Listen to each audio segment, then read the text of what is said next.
আজকের আলোচনাটা মানে কলকাতার দুটো ভিন্ন সময়ের ছবি নিয়ে।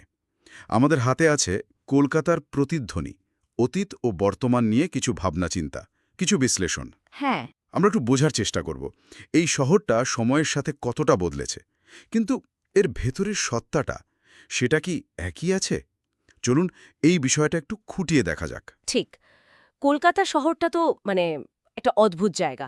একদিকে যেমন ব্রিটিশ ভারতের রাজধানী ছিল, সেই ইতিহাসের একটা ভারিক্কি ব্যাপার আছে। হুম। আবার অন্যদিকে আজকের দিনের যে আধুনিক জীবন, তার গতি, তার ব্যস্ততা সব মিলিয়ে মিশিয়ে এই আলোচনাটা পুরনো আর নতুন কলকাতার ভেতরের যোগসূত্রগুলো বুঝতে সাহায্য করবে।